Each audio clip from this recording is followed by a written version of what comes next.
Boa noite, pessoal do Facebook, amigos, familiares. Ao longo da história da humanidade, as civilizações impuseram uma posição de inferioridade às mulheres, baseadas em leis discriminatórias e exclusivistas, que serviram de instrumento de consolidação da desigualdade e assimetria na relação entre homens e mulheres. As sociedades estabeleceram um patamar de inferioridade e submissão em relação ao homem, não somente na seara doméstica, no direito familiar, mas também no cenário político, como, por exemplo, no mercado de trabalho, através do pagamento de remuneração inferior à recebida pelos homens pelo exercício e por funções semelhantes ou até da dupla jornada de trabalho. A discriminação também foi sentida nos espaços públicos e privados de poder, que refletem a tímida participação política das mulheres, quase limitada ou proibida. Nessa primeira live, em comemoração ao dia 8 de março, Dia Internacional da Mulher, a live Igualdade de Direitos, a proposta é que tenhamos esse momento de reflexão e que tenhamos mais embasamentos para defender os direitos da mulher, com a consequente erradicação de todas as formas de discriminação e de violência, enfatizando que isso constitui-se como compromisso dos Estados democráticos de direito. Um país que se autodeclare democrático tem como primícia o básico de promover o bem-estar de todos os cidadãos sem discriminação. Não pode quedar-se alheio ao fenômeno dessa desigualdade histórica, social e jurídica que nós, mulheres, somos alvos diariamente. Sendo assim, vamos refletir e conhecer um pouco dos instrumentos jurídicos existentes no país. A legislação, ela é responsável por regular as relações e as instituições e os processos sociais. Por meio dela, são assegurados direitos individuais e coletivos perante o Estado e aos demais indivíduos e instituições. Para isso, eu trouxe duas super convidadas, queridas, de que eu sou, tipo, fã de carteirinha. A primeira, a doutora Andréia de Castro, ela é especialista em Direito do Trabalho e Processual do Trabalho, especialista em Direito Civil e Processo Civil, pós-graduanda em Direito das Mulheres, voluntária do projeto Justiceiras e presidente da Comissão da Mulher, advogada da 33ª subseção da OAB Jundiaí. Boa noite, doutora Andréia, tudo bem com você? Boa noite, Ana Cristina, tudo bem? Mais uma vez, obrigada pelo convite. É sempre um grande prazer, uma grande honra poder conversar com você. O prazer é todo meu, doutora Andréia. Deixa eu só me arrumar aqui, que meu fone cai toda hora. A nossa próxima convidada é a doutora Rafaela Lemos. A doutora Rafaela ela é especialista em Direito Civil e Processual Civil, presidente da Comissão de Direito da Família da 33ª Subseção da OAB São Paulo, coordenadora do Instituto Brasileiro de Direito da Família, Núcleo Jundiaí, membro do Comitê de Diversidade e Responsabilidade Social do CESA, não sei assim que se lê, Centro de Estudos das Sociedades de Advogado. Ela é advogado, ela é uma linda, que eu também amo o trabalho dela e sou fã de carteirinha. Boa noite, doutora Rafaela. Boa noite, Ana. Eu agradeço o convite. Fico muito feliz por ter duas grandes mulheres aqui ao meu lado nessa noite. Espero poder contribuir um pouquinho para falar dos direitos e igualdade das mulheres. Com certeza. Hoje eu vim até com o meu caderninho de anotações, porque eu sou uma. Não, professor tem caderno, né? Só tem caderno para tudo, tem caderno para todas as situações.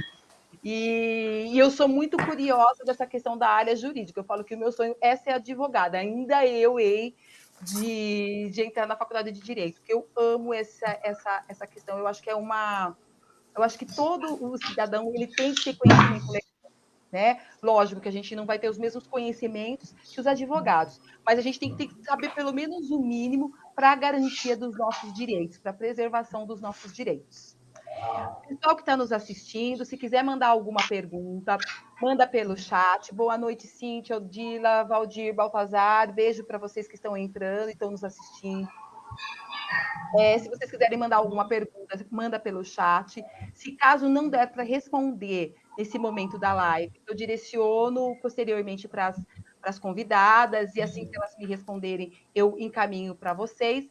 Daqui mais ou menos uma hora, depois que terminar a live, ela também vai estar no meu canal do YouTube. Então, se você não tiver a possibilidade de assistir a live completa, ou pegou o comecinho, ou pegou o meinho, ou pegou o final, você tem essa possibilidade de assistir pelo meu canal do YouTube, Professora Ana Cristina Jundiaí SP, ok? Então, vamos começar com a doutora Andréia. Eu gostaria que você começasse nos definindo o conceito de igualdade de gênero, doutora Andréia, por favor.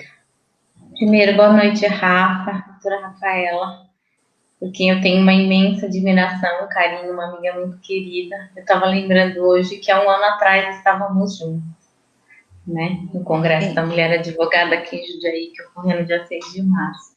Logo estaremos juntas novamente. Foi o nosso último encontro, né, Rafa, presencial.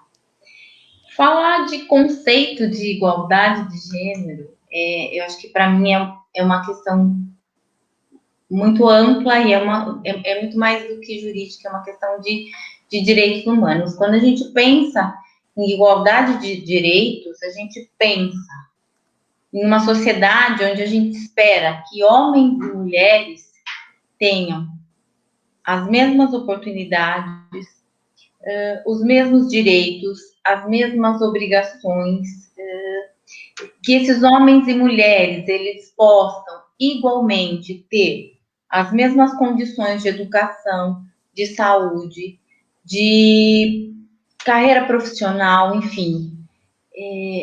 Espera-se que o tratamento entre homens e mulheres dentro de uma sociedade, quando se fala de igualdade de gênero, ela seja para todos indistintamente, em todas as áreas e em todas as situações.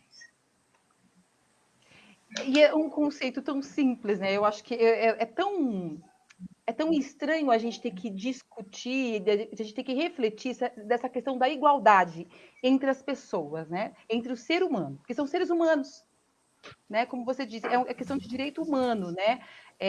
A gente tem que discutir se você tem os mesmos direitos, de ter direito de estar no mesmo espaço de fala, e de isso não ser algo, eu falo que parece que é de outro mundo, né?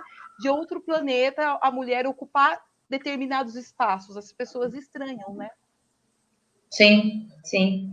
Então, quando você pensa em igualdade, para mim isso é claro, é quando eu consigo enxergar, né, que todos podem ter realmente as mesmas oportunidades, independente, né, do gênero, independente de qualquer coisa. Quando você fala em igualdade, fugindo aqui um pouco da questão do gênero, você tem que pensar em igualdade em todos os sentidos.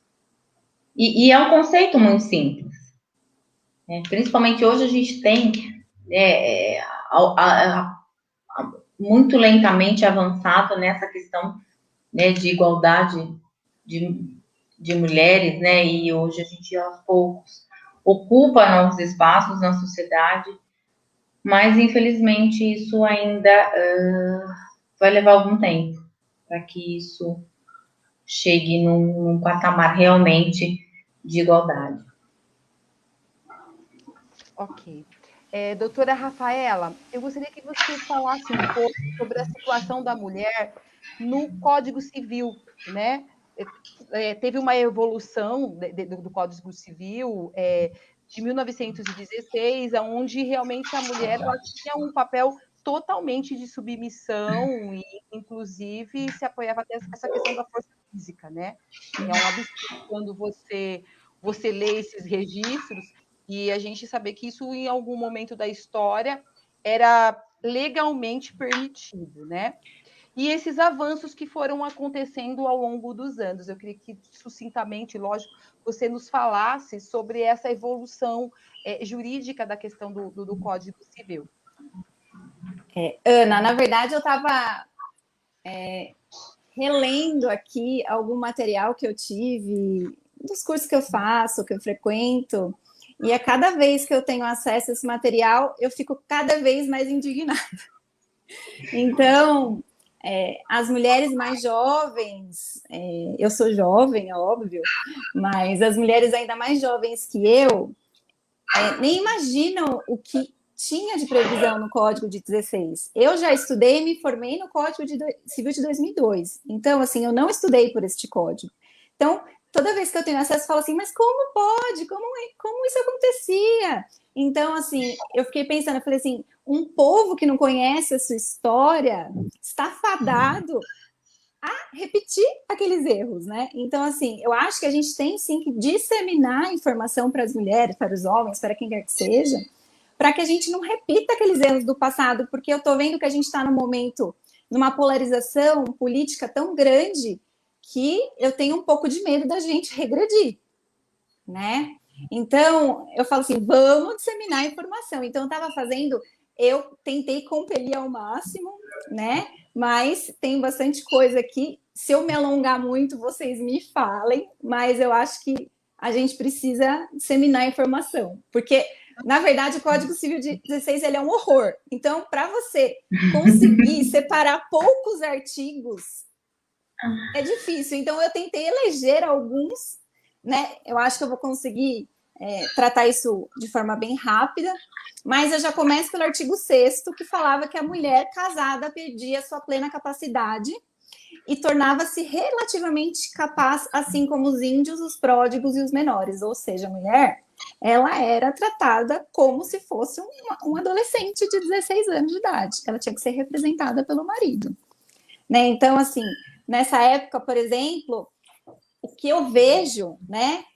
A mulher era uma extensão da figura do homem, né? Então, ela não tinha uma personalidade própria, né? Então, a mulher, ela não tinha um CPF, ela não tinha uma conta bancária, ela tinha o quê? Tudo aquilo, ela usava o CPF do marido, ela usava a conta bancária do marido, ela não tinha nenhuma independência, né? Então, ela não podia, por exemplo, trabalhar sem autorização do marido. Então, hoje, em 2021, pensar que até 2002, porque o Código Civil de 2002, ele entrou em vigência em 2003, a gente está falando que até 2002, em tese, a mulher precisaria de autorização do marido para trabalhar. Então, a gente não está falando de uma coisa, nossa, em 1920, não, a gente está em 2002, né? Então, assim, é traumático a gente olhar e pensar isso.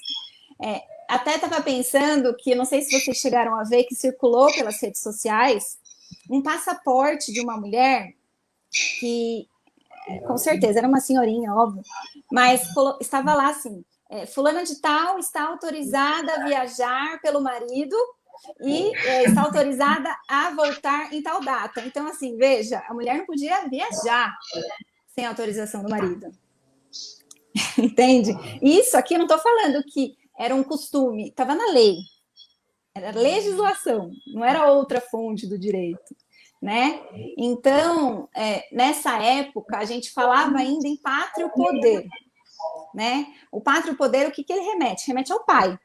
Era uma relação totalmente hierarquizada, onde o homem falava, a mulher e os filhos obedeciam. Ou seja, a mulher não era ouvida. O homem dava a última palavra e acabou. A mulher não tinha, vamos discutir se o nosso filho vai fazer um tratamento. Não. Vamos discutir se o nosso filho vai estudar em tal escola. Não. Eu dou a última palavra e eu não quero saber. Hoje não. Hoje no Código Civil de 2002 a gente já tem lá o poder familiar, enfim. Acho que a Andréia vai até se aprofundar um pouquinho melhor que eu. Nessa época, a família era identificada pelo nome do homem, ou seja, a mulher era obrigada a adotar o sobrenome do marido. Hoje não. Hoje, depois da lei do divórcio, a mulher ela tem a possibilidade de escolher se ela quer adotar. Então, assim, não é uma obrigatoriedade. E o homem também pode adotar, uma via de mão dupla. O homem pode adotar, a mulher também pode adotar. Tá? Então, nessa época também, a mulher não podia administrar bens e nem receber herança sem a autorização do marido. Tá? Então, nada de administração ela podia fazer sozinha, sempre com a autorização e anuência do marido. E eu queria fazer um parênteses aqui, que eu sou muito fã de série, então, assim, até para ficar um pouquinho mais lúdico, para quem quiser entender um pouco melhor como funcionava, como funcionavam as relações entre homem e mulher nessa época. Não sei se vocês já ouviram, já conhecem o seriado Downton Abbey. Não sei se vocês já viram. Não. É um seriado muito legal que ele fala, que não é aqui, obviamente, é na Inglaterra, ele se passa na Primeira Guerra Mundial, e ele se passa, basicamente, no período em que as mulheres realmente não podiam trabalhar, e que elas viviam para casar e para procriar. Então, tem até a parte do movimento sufragista, enfim, que é bem legal. Então, quem tiver oportunidade para entender como a mulher era vista naquela época, que era mais ou menos 1914, para entender, porque é difícil a gente pensar, nossa, o que a mulher fazia, então, nessa época? Se ela não podia fazer nada. Uai, a mulher podia procriar e casar. Essa era a função, basicamente, dela na sociedade. Né? Então, eu não sei se eu estou me alongando muito, aí vocês só me... Fique à vontade, doutora Rafaela. Nessa época também, o casamento era indissolúvel, né? Então, não existia o divórcio. As pessoas tinham que se manter casadas. O que a gente tinha, na verdade, era a figura do desquite, né? Então, as pessoas, elas... e eu acho que é engraçado, assim, o desquite, o significado da palavra é não quite, ou seja, eles estavam com débito com a sociedade, né? Então, para vocês entenderem, eles não podiam se divorciar. E o desquite, que é aquilo que eles viviam separados, né, de fato, eles ali estavam com débito da sociedade. Você tem um débito comigo.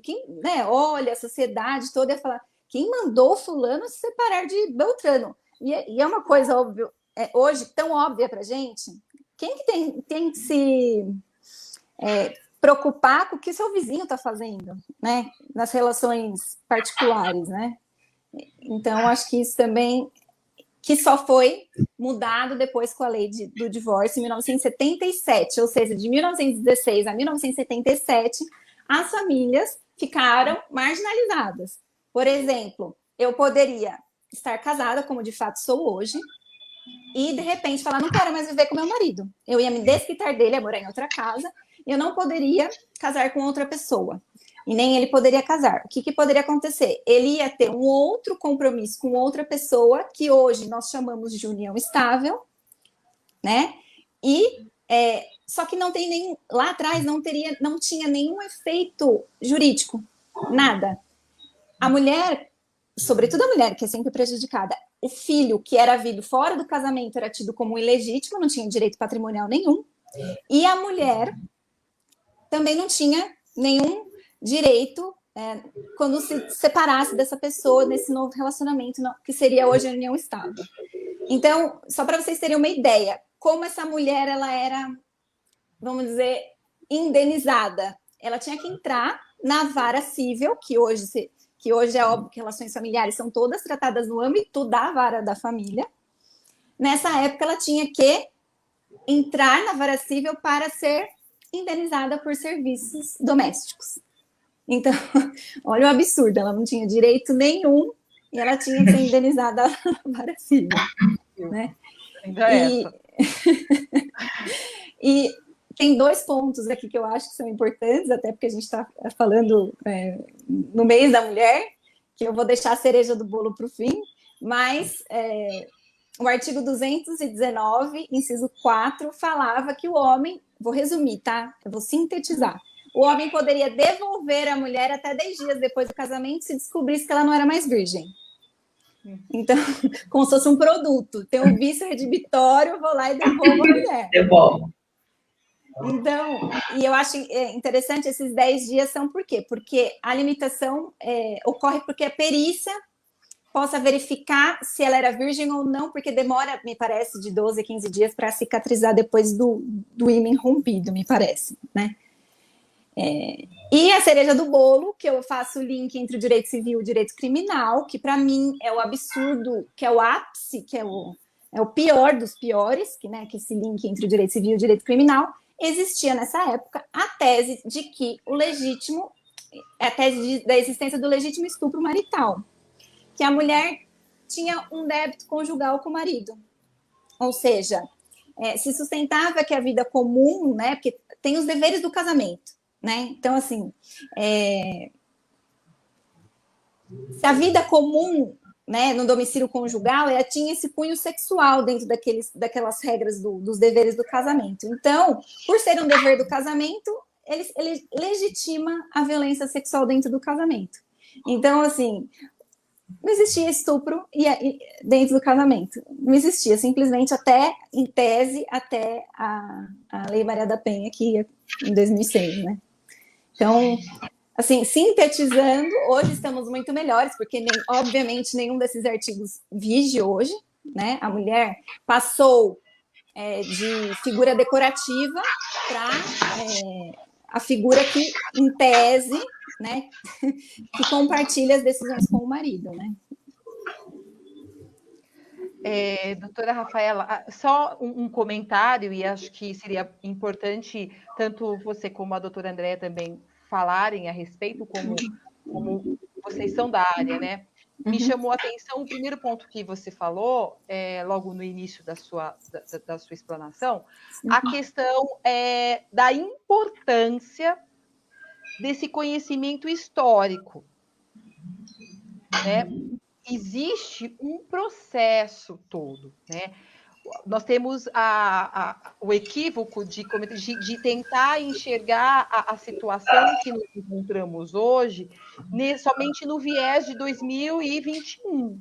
E não é. É tudo consequência de anos de massacre, que é um massacre, né? Você não ser reconhecida como pessoa, e em nenhum momento você foi, porque você nasceu, você era a responsabilidade do seu pai.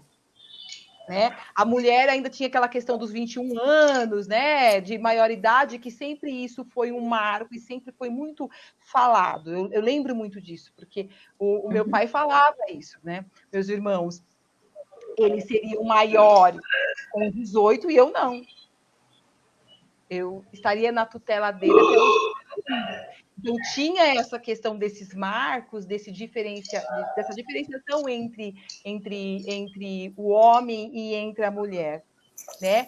E a questão do divórcio. Por que até hoje, eu me divorciei há 4 anos, 5 anos.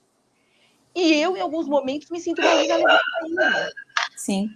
Então, não é uma situação que você fala, não, e é consequência realmente de todo um processo histórico. Porque a mulher, quando eu lembro do termo desquite, esse termo desquite, para você ser desquitada, parecia uma doença.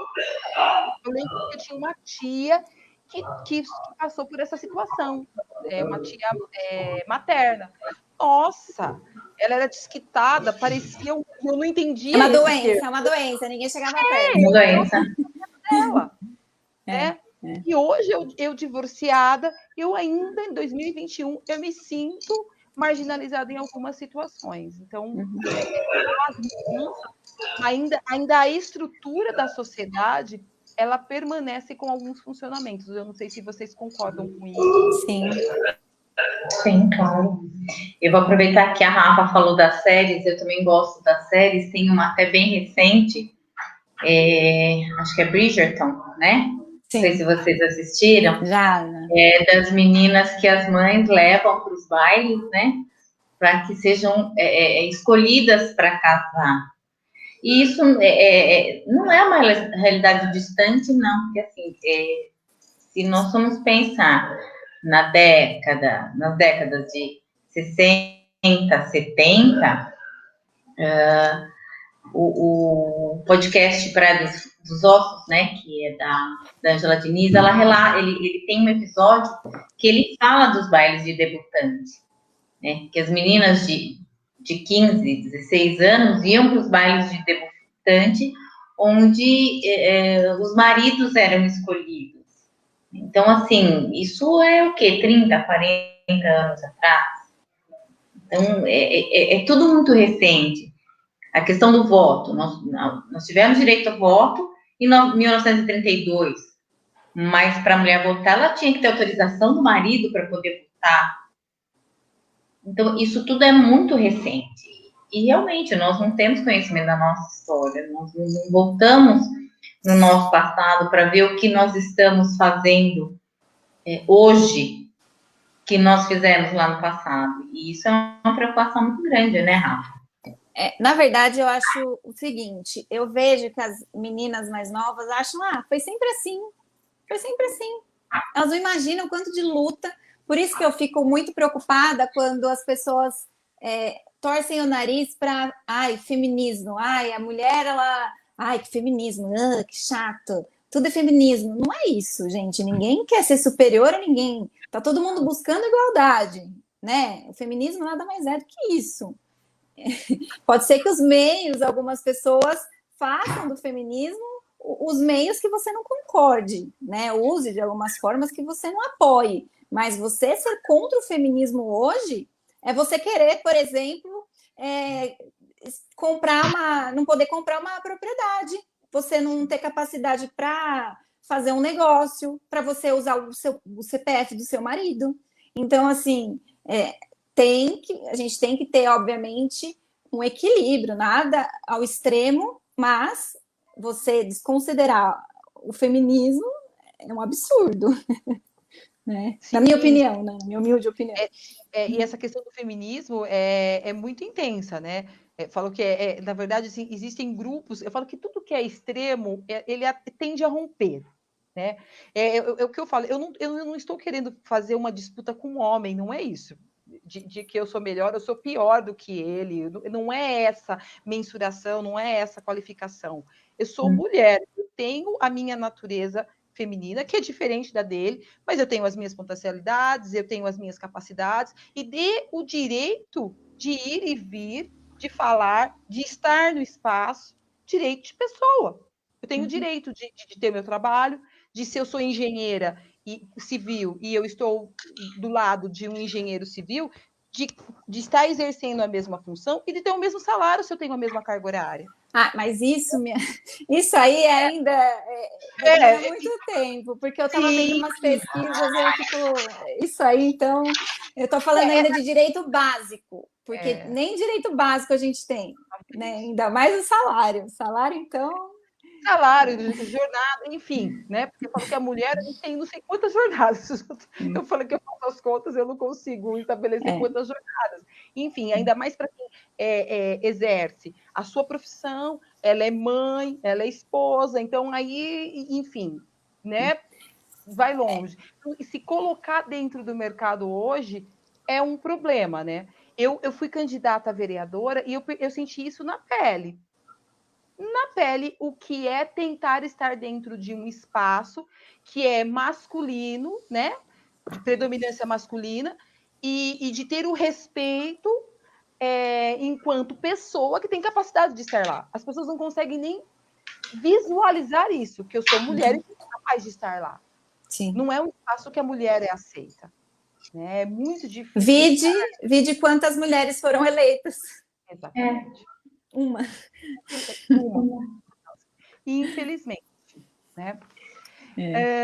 Então vamos dar continuidade aos nossos questionamentos. Boa noite, Caterine. Beijo para você, amiga. Obrigada pela sua participação. Para a doutora Andréia agora. Doutora Andréia, a consagração mesmo da igualdade, né, pelo que eu pesquisei, ela se deu na Constituição Federal de 88. Existem alguns artigos que falam sobre essa questão da igualdade entre homem e mulher. E nisso teve alguns reflexos, né? Com o passar do tempo, as demais leis, elas foram se adequando e foram tendo um reflexo normativo diante dessas qualificações aí. Você podia comentar um pouquinho para a gente sobre essa questão da Constituição? Vamos lá, eu falo que o caput do artigo 5º é o artigo mais usado. é o princípio da isonomia. Todo mundo põe, né? Todos são iguais perante a lei. Deixa eu ver se eu lembro tudo. Todos são iguais perante a lei, sem distinção de raça. Acho que eu vou ver se eu lembro tudo. Sem distinção de raça, garantindo-se a todos os brasileiros residentes no país a dignidade, blá, blá, blá, blá, blá, tá? Não vou lembrar o caput do artigo. E aí vem uma série de direitos. Então, assim, quando a Constituição fala que todos são iguais perante a lei, ela quer dizer que, assim, todos, indistintamente, têm os mesmos direitos, devem, né? Ter os mesmos direitos, os mesmos deveres, as mesmas oportunidades. E isso reflete, sim, em outros instrumentos jurídicos, que eu vou usar a questão do direito do trabalho, que é uma área que eu atuo hoje, depois da reforma trabalhista, e já há algum tempo, até porque a CLT é muito antiga, a CLT é de 1943, né? Então, assim, é Getúlio Vargas, então é uma coisa bem, bem, bem antiga. E aí nós tivemos alguns avanços na esfera trabalhista, tanto que nós temos o 363A da CLT que veda algumas coisas, que é a questão de você colocar um anúncio de emprego dizendo que aquele determinada vaga é para homem entre 20 e 28 anos, ou no caso de uma promoção dentro de uma empresa, eu só vou promover para uma gerência ou para uma diretoria, ainda que isso aconteça com grande frequência. Um homem,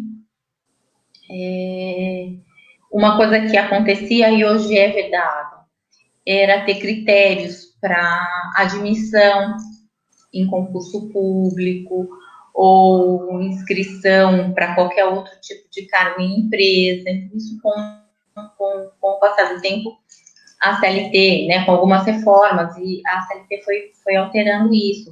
A questão do pedido de exame de gravidez.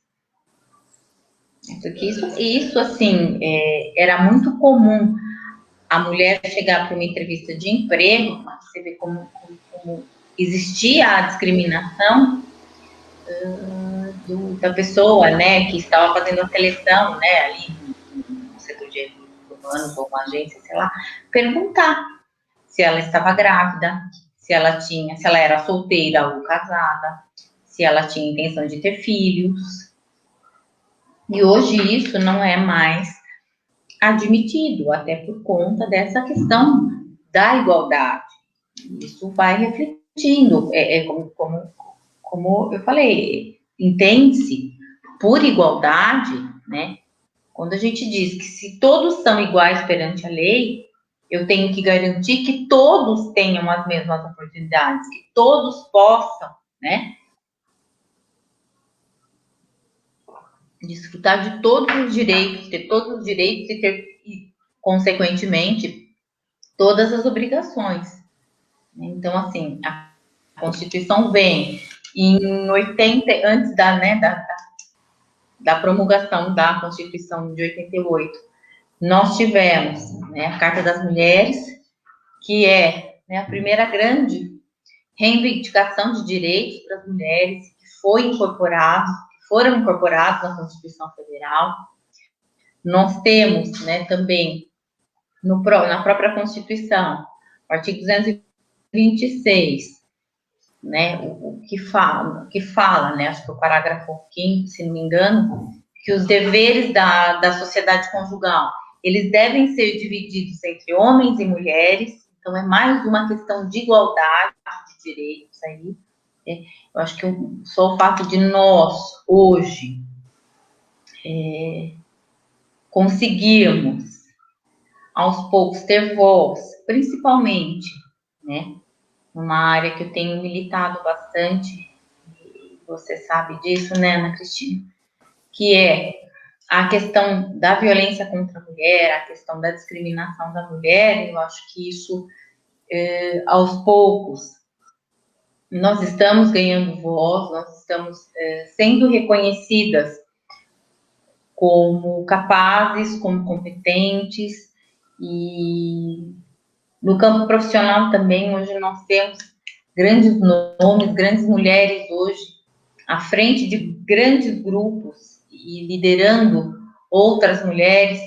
Então, pensar no conceito de igualdade, é pensar no conceito de que sim, todos devem ter as mesmas oportunidades em todos os setores, em todas as áreas. Eu acho que, falando de história, né, já que vocês estão falando aí da Constituição Federal, eu acho importante que foram muitos anos, né, que a gente teve 7 constituições, né? Só na 7ª Constituição que está lá, que homens e mulheres são iguais em direitos e obrigações. Até então não tinha, né? Então, tem até um termo pejorativo, né? A luta de muitas mulheres para alterar a Constituição, né? Que foi o lobby do batom, que deram o nome, o lobby do batom. Né? O lobby do batom. Então, elas lutaram para inserir, né, vários artigos, várias mudanças nesta última Constituição Federal. Então, assim, historicamente, a gente precisa falar que existiu muita luta, né, que ninguém foi bonzinho e colocou lá, eu vou colocar homens e mulheres. Ninguém foi, um homem legislando, ninguém é bonzinho. Então, assim... Desceu a seco, né? Na verdade, foi desceu a seco o negócio. Exatamente. Então, todas as legislações que fazem parte da luta contra a mulher, a gente percebe que existe, vai a seco. Percalço. Quando vê que chega o ponto que não tem como negar mais, a sociedade fala, não vamos, ou vamos dar um pouquinho para ver se elas ficam quietas aí e passa mais um tempo da história, né? Porque a gente vê que oscila, né? Algumas questões, né? Até porque, eu até acabei não comentando, mas em 62 que a gente teve o Estatuto da Mulher, né? Em 62 que foi quando começou a ter um pouquinho de direito, né? Então, assim... são muitos anos para você conseguir, nessa lei eu consigo um pouquinho, na outra eu consigo um pouquinho mais. Então, você vai conseguindo um pouquinho de direito, sendo que os homens já têm todo esse direito, essa amplitude de direitos, enquanto a mulher vai passinho de formiguinha, né? Essa questão, doutor André, que você comentou a respeito da gravidez, isso me fez lembrar de minha tia trabalhava, minha tia... Rose, ela chama Ângela, mas a gente chama ela de Rose. Minha tia Rose trabalhava numa agência de emprego e eu lembro que ela restabeleceu e isso não faz pouco tempo, tipo uns 10 anos atrás, 10, 15 anos atrás. Não é, em termos de história, é muito pouco 15 anos, 15, 20 anos é muito pouco. E ela comentou, porque como ela trabalhava numa agência de emprego, para determinadas funções, eles não contratavam mulheres porque elas estavam na idade fértil. Eles não faziam o exame, porque não podia mais estabelecer esse tipo de situação. Então, eles não pediam o exame. Mas, na hora de contratar, então, por exemplo, para a função X, não pode mulheres de 18... Isso tudo, né? Camuflado, de 18 a 28 anos. E a minha tia perguntou, eu falei, mas por que eu não posso contratar essa moça? Porque qual que é o problema? Ela falou, viu, ela tem 27 anos, ela pode ter ainda 2, 3 filhos e tem licença maternidade, vai trabalhar totalmente o trabalho da fábrica, da indústria, né, da empresa, enfim. Então, e eu acredito que ainda exista muito isso, ainda dentro dos processos seletivos, com certeza. Muitas situações que são camufladas, né? E isso é importante para quem eu acredito muito, nós mulheres, quem está diante de recursos humanos, não pode admitir isso, né? Acha que isso não é normal, ela não vai poder ocupar algum lugar porque ela pode ter filhos ainda. Isso não é motivo para não contratar, mas minha tia contava muitas histórias a respeito disso. Era requisito a entrega de exame de gravidez. Você tinha que entregar um exame de gravidez. Quando você passava pelo processo seletivo, você tinha que levar um teste de gravidez, né? Para dizer que você não...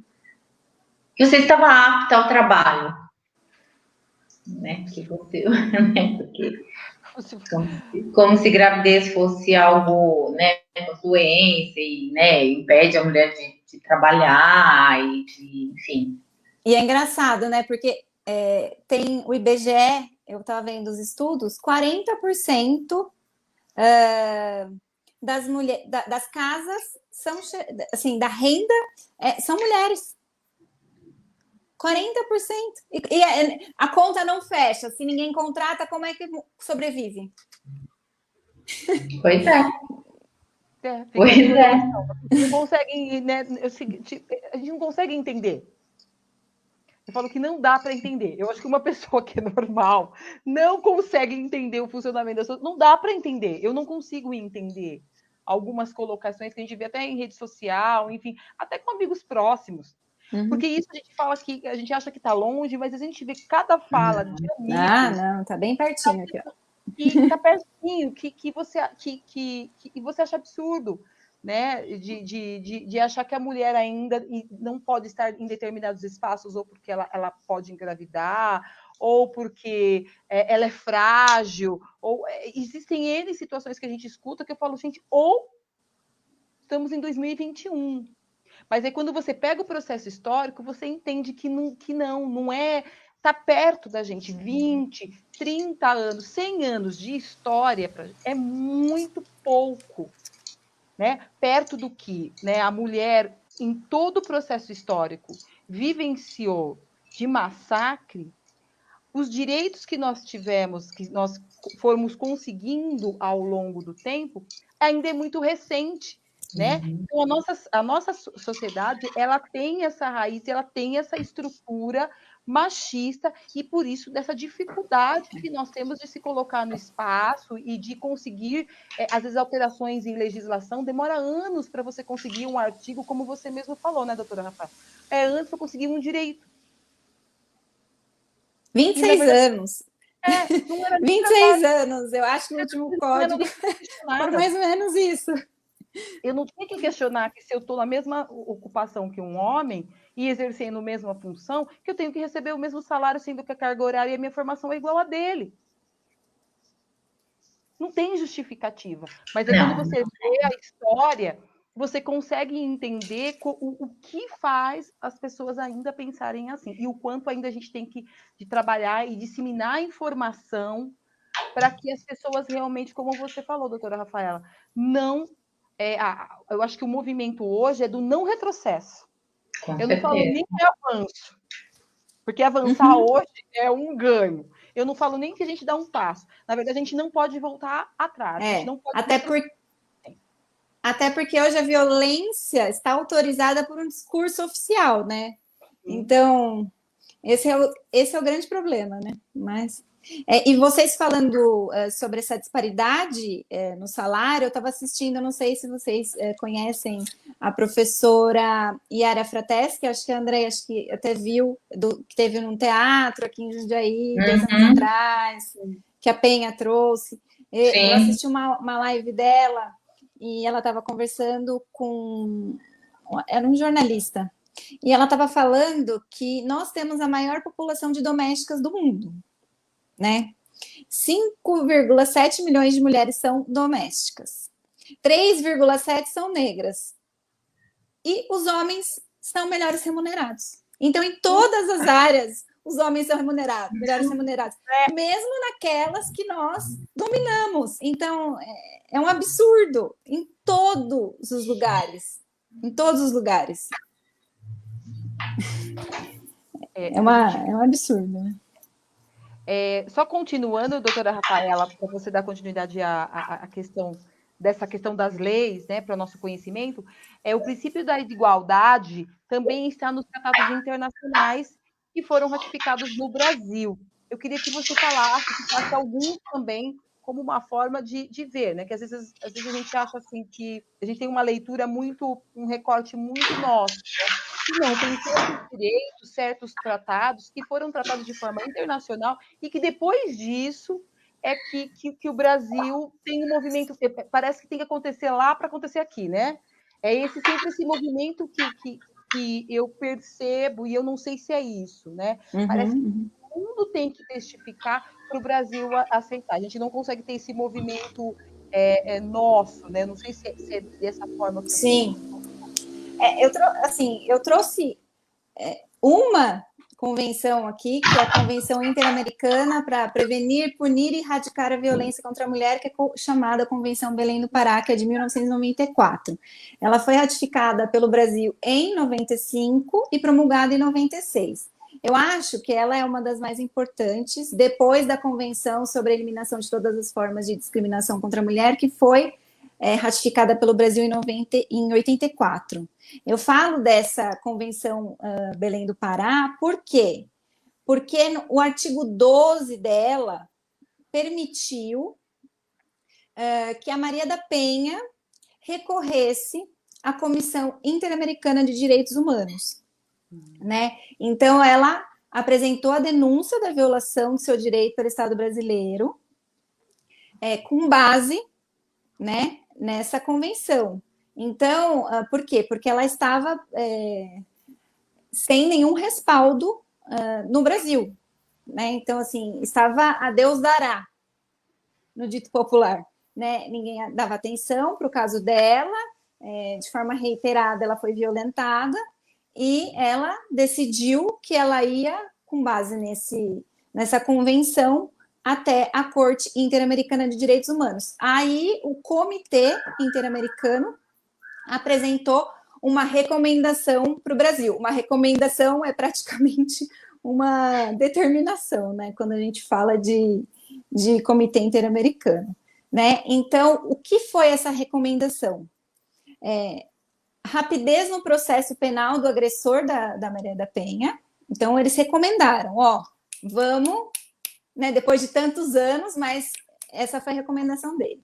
Investigação e responsabilização dos responsáveis pelos atrasos injustificáveis do processo, bem como medidas administrativas, legislativas e judiciárias correspondentes.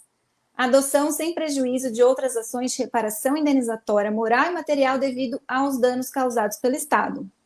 Intensificação das reformas que visem evitar tolerância estatal e tratamento discriminatório com respeito à violência doméstica contra a mulher, capacitação e sensibilização dos funcionários judiciais.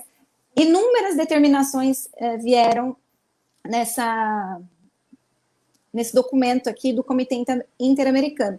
E eu acho, né, que é a mais importante, por quê? Porque foi a partir daí que surgiu a Lei Maria da Penha. Não é também porque o Estado foi bonzinho, vou fazer uma lei em benefício das mulheres. Não, eles tinham lá um comitê, no Brasil está ocorrendo muita violência contra a mulher, não estão sendo condenados, como de fato o agressor dela não havia sido, né? E essa convenção permitiu que ela, não tendo respaldo da justiça brasileira, recorresse ao Comitê Internacional, né? Então, eu acho que é muito importante porque surgiu, daí plantou-se a semente da Lei Maria da Penha. Algum comentário, doutora Andréia? Eu ia falar exatamente, porque assim, a própria Lei da Maria da Penha, ela fala que toda conduta, né, de violência relativa ao gênero. Então, assim, a Convenção de Belém do Pará traz isso, traz a figura da mulher, e aí vem a Lei da Maria da Penha para reforçar isso, né, para garantir, né, que essa mulher, não só a mulher que entra na questão do âmbito familiar também, né, para garantir que essa violência, né, ela seja qualificada como violência de gênero, para garantir que ela seja qualificada como violência de gênero. Porque aí, se a gente for pensar, né, nós vamos sempre voltar na história. O homem, ele sempre foi educado, né, para que pode tudo, né? E que a mulher é propriedade. Então, o fato dele humilhar ou dele agredir fisicamente, isso infelizmente, é histórico, é cultural, e a gente sabe disso, né? Que se a gente perguntar hoje para qualquer mulher, não precisa ser muito velha não, de 70, 50, 60, 70 anos, elas vão se lembrar de algum fato em que viram ou mães, ou avós, ou tias sofrendo algum tipo de violência. E assim, e infelizmente isso é histórico, né? A gente tem isso ainda muito, muito, muito presente. A minha avó, lembrando agora do que você falou a respeito do casamento, de escolha, enfim. A minha avó, eu lembro que a mamãe contou que ela veio com o meu avô do Nordeste, da Bahia, com 13 anos, tipo, casou, ela veio com um homem estranho. Casou, o pai falou que ela ia, casou e veio para um estado, e isso era, naquela época, era algo assim, normal. Né? Ela veio para São Paulo com meu avô, com um homem que ela mal fazia ideia de quem era e de como agia, enfim, teve 12 filhos, sendo que foram uma gestação, foram 13 gestações, e uma foi de gêmeos que ela perdeu e tinha 12. Então, uma menina, né, que tinha um filho atrás do outro, enfim. E isso também não está tão longe. Minha avó é falecida, minha avó estaria com 90 anos, 93 anos, se ela estivesse viva. Né? A minha mãe, eu falo que a minha mãe teve o privilégio de casar com um homem que era feminista. Minha mãe foi assim, e eu tive o privilégio de ter um pai assim. Então, eu acredito até que o meu casamento não tenha dado certo, porque o meu homem não é um homem machista. Meu pai não era, meu pai nunca obrigou a minha mãe a parar de trabalhar. Minha mãe parou de trabalhar por uma escolha dela. E ela sempre falava isso. Ela falou assim: meu pai sempre falava, não, vai trabalhar. Não pela questão financeira, mas trabalha. Meu pai sempre incentivava. Até um ponto que ela falou que ela queria cuidar dos filhos. E meu pai falou: viu, se você quiser cuidar dos filhos, você vai fazer isso como uma escolha sua, não é minha. Então, você forma profissão, você é enfermeiro. Você quer exercer a maternidade e ser esposa só? Ótimo. Se você também não quiser, eu vou te ajudar. E eu lembro do meu pai fazendo comida, ele chegava do trabalho, ele ajudava nos afazeres da casa, ajudava com a gente no dever de casa, enfim, eu falo que eu tive o privilégio de, embora meu pai, se ele estivesse vivo hoje, ele teria 85 anos, então era pela idade dele, era para ser totalmente machista, né? Não, eu tive um pai feminista, que embora ele tinha um cuidado diferenciado comigo em relação, mas ele sempre deixou bem claro que o cuidado, ele tinha certas preocupações, ele falou, não dentro da casa, mas fora, de como as pessoas enxergavam isso e de que alguém me machucasse por conta disso. Então, a fragilidade de sair na rua à noite, de estar sozinha, de não estar acompanhada do meu irmão, ele falou, não porque seu irmão tem que te vigiar, mas a minha preocupação é da sua integridade física, de alguém te proteger, de alguém te machucar pelos perigos que a noite tem. Mas não por eu ser mulher e não ter capacidade. Ele falou, não é isso. É porque eu sei como as pessoas agem. Você sozinha fica mais fragilizada nesse sentido. Enfim, a gente vê que eu tive esse privilégio. Eu até falo que o meu casamento não deu certo por conta disso. Eu tenho que achar um homem perfil e é praticamente tipo assim, é difícil, né? É difícil, mas você falou uma coisa, agora você deu um exemplo, que aí é um exemplo de igualdade, do marido chegar em casa e de repente, ou preparar o jantar, ou colocar uma roupa para lavar, ou cuidar dos filhos. Esse não é só o papel da mulher, a mulher, né? Porque assim, ainda que ela que ela vai chegar do trabalho no mesmo horário que o marido, às vezes mais tarde, né? Dependendo da profissão e, enfim. Então, a igualdade começa aí também, né? Da divisão das tarefas de casa, da divisão dos afazeres com os filhos. Então, isso tudo reflete essas questões de igualdade. E assim, não somente eu via isso nele, não somente, porque eu falo que ele era feminista, não somente quando ela estava trabalhando fora, mas quando ela tinha só o cuidado com o doméstico, né, que ela ficava só conosco, eu lembro que ele chegava, ele falava assim, vai assistir televisão, porque você deve estar cansada dessas crianças. Ele participava da produção social, né? Não ganhava só salário, né? Exatamente. Ele falou, vai descansar, porque eu sei que você ficou o dia inteiro com ele, você deve estar cansada disso. Né? Porque o trabalho doméstico, familiar, ele é exaustivo tanto quanto qualquer outra profissão. Né? A única diferença é que você fica no loop das 24 horas, né? Você praticamente dorme com o olho aberto, né? E eu acho que eles perceberam na pandemia como é, né? Porque eu vejo bastante homem falando, nossa, como que vocês aguentam?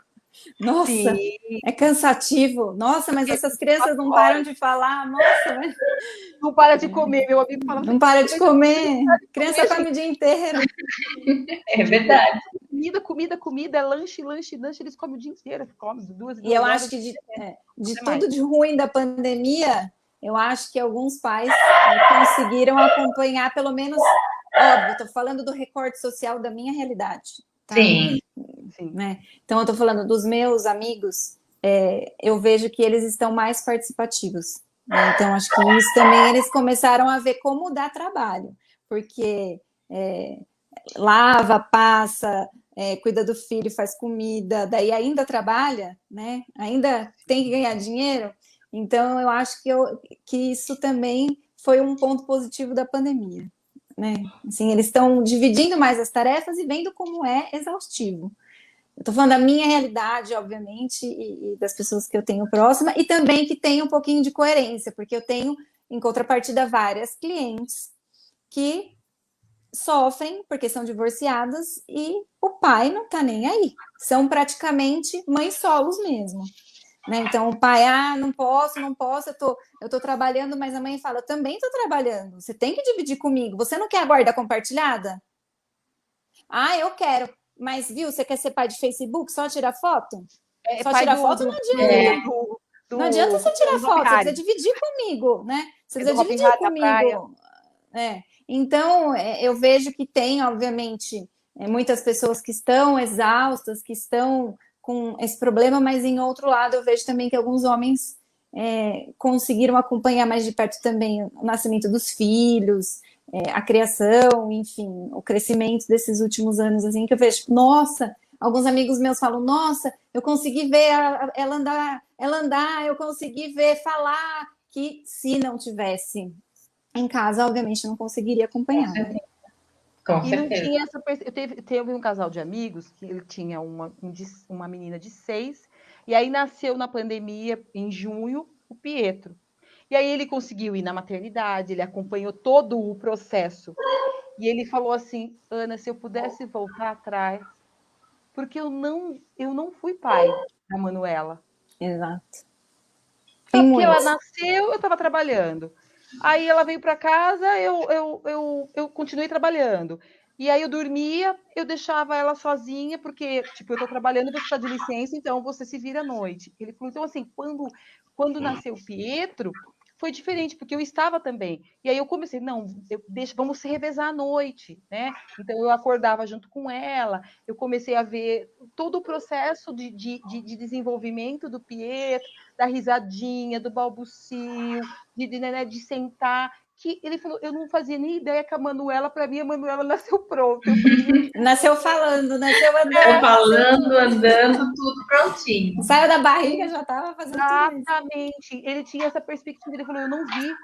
Ele falou, se eu pudesse voltar atrás, eu com certeza, ele falou, eu voltaria 6 anos para conseguir vivenciar o que eu não vivi com ela, porque ele falou, eu me sinto culpado quando eu olho para ela e vejo o que eu fiz por um e não fiz pelo outro. Enfim, realmente a pandemia trouxe essas questões. Doutora Andréia, você comentou a respeito da questão da Maria da Penha, né? E eu acho que é importante também a gente ter algumas falas específicas com ela, porque, de acordo com o que eu também pesquisei, foi a partir da Lei Maria da Penha, na verdade, é que aconteceu a tipificação dos crimes, dos tipos de violência, que até então não existia essa tipificação e essas qualificações enquanto crime, por exemplo, de violência psicológica, patrimonial, enfim. Eu gostaria que vocês comentassem para quem está nos ouvindo essa questão também, que eu acho que é muito importante. A Lei Maria da Penha ela define, né, o que é violência doméstica e quais os tipos, né, que é a violência moral, emocional, a violência física, a violência sexual, a violência patrimonial. Então, isso, para nós, né, mulheres, isso foi muito, muito importante, porque muitas vezes a mulher que está, né, inserida, né, no ciclo da violência, ela não consegue enxergar muitas vezes uma violência moral ou uma violência patrimonial. Ela entende que se o marido chegar e falar assim, olha, você trabalha, mas você tem que dar o seu salário para mim, isso para ela não é uma violência, isso para ela é a obrigação dela enquanto esposa, né? Vamos remeter lá atrás também na história, e que ela pode, e que ela precisa dar esse dinheiro para ele. A questão que eu acho, né, a violência emocional, a violência moral, ela é, para mim, a pior de todas, né, porque ela não deixa marcas visíveis, né, ela não deixa hematoma, ela não deixa arranhão, mas ela deixa, a maior marca dela é na alma, que ela é capaz de aos poucos, né, levando a vítima, a mulher, a uma estágio de depressão, enfim. E acho que só o fato da lei ter tipificado os tipos de violência, isso foi um grande avanço para que se pudesse, para que as mulheres conseguissem, né, e principalmente para nós, que somos voluntárias no atendimento dessas mulheres que são vítimas de violência, para que nós conseguíssemos demonstrar para elas que essas condutas, né, que não é só a agressão, não é só o tapa, não é só o soco, não é só o pontapé, não é só a surra, que é a violência, que é a agressão, mas que outras formas de agressão existem também.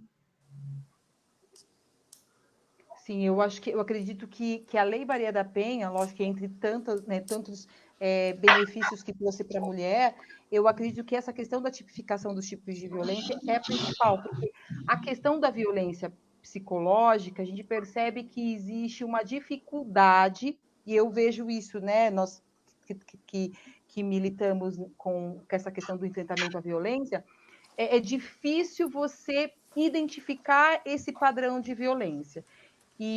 Além de ser difícil de você, identificar, quando você apresenta isso para uma denúncia, parece que ainda, eu acredito que ainda exista eu acredito que futuramente vai haver algumas alterações, porque a gente não consegue enquadrar isso como crime. Existe muita dificuldade ainda. Eu vejo as queixas que me trazem, a gente vê que é claro que é a violência psicológica, mas para aquilo ser constatado realmente enquanto violência e ser provado que aquilo aconteceu, eu vejo assim, é a fala do agressor quanto agredida, né? E aí você fica vitimando constantemente a vítima a essa situação, né? Diferente da física, que você tem a marca e vem aquela evidência do que está acontecendo. Embora eu acredite, assim como você, doutora Andréia, que a questão da violência psicológica, ela é muito, não que a física não seja, mas como ela é muito camuflada, a mulher fica anos naquele ciclo, né? Anos daquele E é preocupante, né? de é muito xingamento. preocupante. fim. Desculpa te interromper. Não, eu acho muito preocupante, porque, assim, se a gente for pensar no extremo, que é o feminicídio, né? Se as autoridades, se as pessoas não dão a devida atenção para esse tipo de violência, porque se a gente for pensar, o feminicídio não acontece da noite para o dia, ele tem uma escalada, né? Então, ele primeiro tem a verbal, aí tem a física, tem uma tortura, tem um patrimonial, e aí vem como última etapa o feminicídio. Então, se você não dá o devido, como que eu posso falar? Se você não dá devida atenção para aquela mulher a partir da coisa mínima, você vai esperar acontecer a coisa máxima, né? Então é preocupante. Por isso que eu acho que tem sim que se preocupar se é uma violência psicológica, é uma violência moral, porque eu tenho várias clientes que chegam no escritório e falam assim: ai, mas ele me xinga de gorda, mas ele me xinga disso, ele me xinga daquilo, eu me sinto a pior pessoa do mundo, eu tô com depressão, eu tomo isso, tomo aquilo. Aí você fala assim, mas isso é um tipo de violência. Não, mas ele nunca me bateu. Aí você fala assim, mas isso é um tipo de violência. A pessoa não entende, porque não é, vamos dizer que não é tão, não tem política pública praticamente para difundir esse tipo de informação. Eu acho que tinha que ter. Eu até achei legal, outro dia eu vi a GNT fazendo umas propagandas falando o que é cada tipo de violência. Um tapa é violência, um puxão de cabelo é violência, um xingamento é violência. Então eu acho que esse tipo, que nem é política pública, né, é uma questão de uma rede de televisão, mas eu acho que se todo mundo colaborasse um pouquinho, chegaria informação para as pessoas mais simples, sobretudo porque são as mais afetadas, né? Não estou falando que mulheres de outras classes sociais não aconteça violência, mas elas têm mais informação, né? Tem mais acesso à informação. Tem mais acesso à informação. Então, eu acho que tem que ter política pública, porque não tem praticamente, e tem que ter informação, né? Tem que ter informação. E é engraçado. Esse tipo de comportamento parece que é normal. Normalizou, né? Então, assim, se xingar, olhar para sua esposa e falar, nossa, você tá gorda, hein?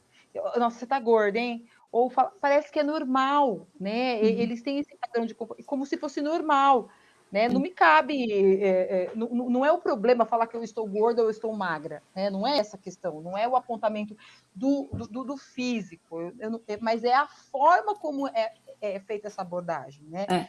Do termo pejorativo, né? De humilhando, né? É uma humilhação. Você é gorda, você é feia, você é burra, você não sabe fazer nada direito. Ou aquele empurrão que não chegou da marca, sabe? Que fala que é um empurrão. Teve uma amiga minha que falou isso. Aí ele me empurrou. Quando ela falou que empurrou, eu arregalei o olho, porque eu falei, viu? Ela falou, não, Ana, mas assim, não me machucou. Foi só assim, tipo, esbarrou. Eu falei, não, mas isso é uma violência física. Ele não tem que te empurrar. É o começo só, né? Só o começo. Quando você põe a mão, eu falei, quando você coloca, eu falei, e antes disso? Daí você consegue identificar todo o ciclo de violência. Mas quem está dentro do contexto, realmente, isso é importante, como você falou, a questão das políticas públicas, elas se tornam muito importantes para disseminar essas informações, porque quem está no contexto da violência não enxerga. Eu sei disso porque eu passei pela violência doméstica. Então, quando você está vivendo isso, você não enxerga enquanto violência. Quem enxerga é quem está fora, a rede de apoio de amigos, de familiares, quem está, viu, né? Que percebe que o comportamento daquela mulher não está normal. As minhas amigas começaram a perceber, né? Ana, você não vem mais aqui em casa, você não sai mais com a gente, não sai mais em casal, o que está acontecendo? E eu sempre tinha uma desculpa. E, na verdade, era o que estava acontecendo dentro da minha casa, mas eu não enxergava aquilo enquanto violência. Naturaliza, né? A mulher vai naturalizando, né? Eu tive... só puxou o cabelo, só deu um tapa. Dessa vez ele só ficou nervoso e gritou comigo. Dessa vez ele... Então, se acontecer uma coisa grave alguma vez, o que vai ficando para baixo é só. Ameniza, né? É apenas. Então... E é importante enfatizar essa questão que eles falam da questão do ciclo dessa lua de mel, né? O agressor, ele tem essa característica. Ele comete o ato, depois ele é o melhor homem do mundo. De repente, ele está te amando. E aí passa um tempo, nada acontece. de repente volta o xingamento de novo e volta para a fase. Ele nunca comete o feminicídio no primeiro momento, né? Todos os relatos de histórias, se a gente pegar essas mulheres que sofreram o feminicídio e conversar com familiares e amigos, a gente vai apontar o ciclo, e existe um estudo disso, que para a mulher, para ela conseguir fazer a denúncia, para ela conseguir falar sobre, o ciclo geralmente é de 4 a 5 anos. Então é muito tempo que isso está acontecendo dentro da casa, dentro do ambiente doméstico, ou dentro, não só entre marido e mulher, mas entre namorados, às vezes não é só casados, né? Isso pode acontecer com namorados, que a gente vê tantas histórias aí de feminicídio de namorados, de noivos, enfim. Qualquer tipo de relacionamento que se torna abusivo e que tenha algo que impeça o outro que acho que não seja sadio, né? Porque o relacionamento tem que levar você a crescer de alguma forma e ser feliz de alguma forma. Senão, não é um relacionamento. Eu acho que eu tive uma vítima, né? Vamos dizer assim. Uma menina, acho que 26 ou 27 anos, acho que é sua idade, Rafa. Eu queria ter essa idade, mas eu não tenho. Não mais? Não fala isso pra mim, mas doutora Andréia. Então, você tem 25 anos. Eu queria ter, mas eu não tenho. E o marido, né, falava assim pra ela, você quer me largar? Larga. Quem que vai te querer desse jeito? Primeiro que você é gorda. Segundo que você é burra. E o tempo todo ela ficou nisso, assim, quase 2 anos. E ele falando isso pra ela, você vai me largar? Você vai me largar sozinha. E ele não trabalhava, era ela quem sustentava a casa. Me larga, só pra ficar. Quem que vai querer você? Feia, gorda e burra desse jeito. Como que a gente vai enfrentar um problema de tal ordem só com o sistema penal? Não vai, com lei, não é só com lei. E aí, tem um agravante. Não vou discutir religião, nada. Ela foi falar, eu vou usar o mentor espiritual, tá? O termo mentor espiritual. Eles foram conversar lá com o mentor espiritual, né, deles, e ele ficou contra ela, ele ficou a favor dele. Que ela não tinha que se separar dele, onde já se viu. Que ele era um homem bom, que ele era um homem, né, cheio de qualidade e tal. E que se ela realmente... que ela era errada, porque se ela se separasse, ela seria uma mulher separada. Uma mulher divorciada. Nós estamos em que ano mesmo? Sim. Eu falei para você, eu me sinto marginalizada por ser divorciada. Existem alguns momentos que eu vivencio isso, que eu fico... tipo, você é divorciada, eu tenho que me sujeitar a qualquer situação, a qualquer tipo de eu sou marginalizada porque sou solteira, não me casei. Ai, sorte sua. Sorte sua. Porque eu falo que mas se eu sou marginalizada, pago também um preço muito alto por isso. Sim, também. Na verdade, eu ouvi um termo, Rafa foi morrer de rir agora. Que eu sou uma mulher avulsa. Antes só do que obrigada, né? Antes só do que infeliz. Não, ainda tem que escutar isso, né? Ainda tem que escutar isso. Mulher avulsa. Assim, gente, mulher...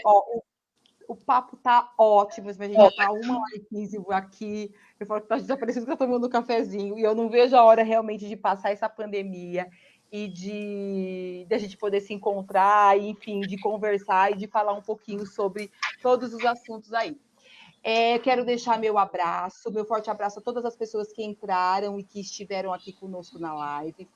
Agradecer a doutora Rafaela, a doutora Andréia e Rafa, vou falar assim, porque...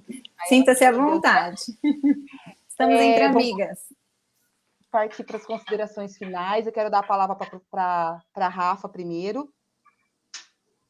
Eu quero agradecer, foi muito bacana essa troca aqui, rica, entre mulheres. cada uma no seu, literalmente aqui na minha tela, no seu quadrado, na sua experiência.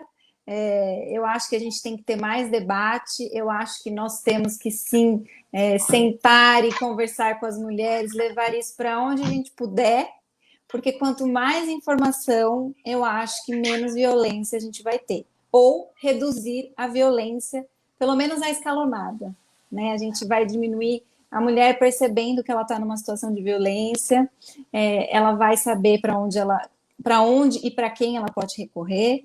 E estou aberta se alguém quiser conversar depois, se alguma mulher precisar de algum apoio, pode me contatar. Estou super aberta, estou sempre a postos aí para todas as mulheres que precisarem.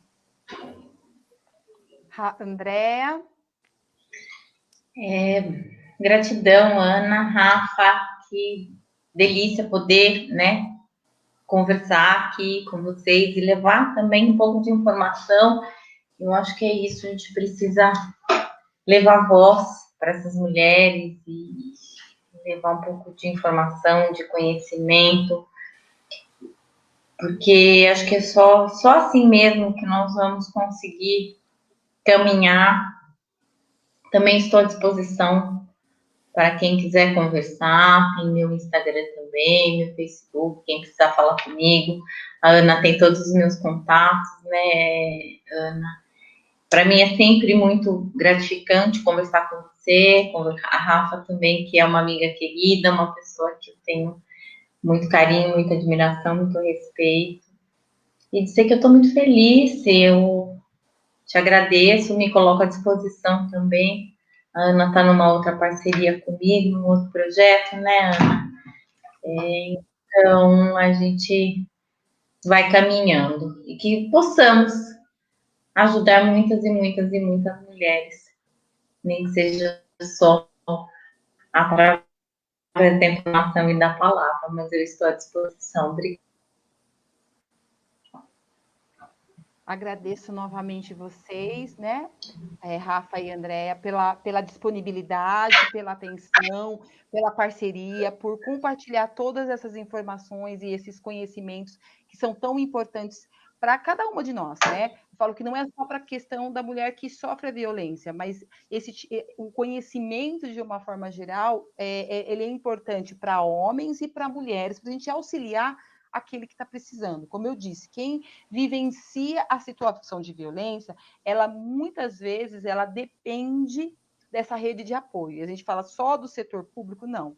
Tem que ter a rede de apoio especializada do setor público de uma forma integrada para atender ela em toda a diversidade. Mas, além disso, ela precisa do apoio de amigos, de familiares, para que direcione, para que acolha, para que ela se sinta acolhida, para que ela se sinta amada, para que ela dê continuidade, né? Porque é um processo, na verdade, quem passa pela questão da violência, a mulher que passa por essa questão da violência, ela passa por um processo de reconstrução. E reconstruir não é um processo tão fácil, e isso é praticamente impossível de se fazer sozinha. Eu me reconstruí porque eu tive amigos, eu tive família, eu tive uma rede de apoio, lógico, de médicos, de especialistas, mas, acima de tudo, eu tive pessoas que me ampararam e que me amaram, e que me mostraram que, sim, eu tinha direito de ser feliz, que, sim, eu era uma mulher que eu tinha, que eu podia trabalhar, que eu podia ser, que eu podia estar no espaço que assim eu quisesse. Essa é a mensagem que eu deixo para vocês. Amanhã nós temos uma outra live, vai ser um pouquinho mais tarde, vai ser às 21 horas, vai ser as mulheres em diferentes contextos e papéis. E vai ser justamente às 21 horas, porque lá nós vamos ter todos os perfis. Nós temos mulheres que trabalham fora e assumiram seu papel sozinha na educação dos filhos, tem aquela mulher que trabalha fora, mas tem o companheiro que auxilia, tem a mulher que optou por ser mãe e também tem uma sobrecarga, vai ser muito legal. Eu espero vocês amanhã, nessa mesma página.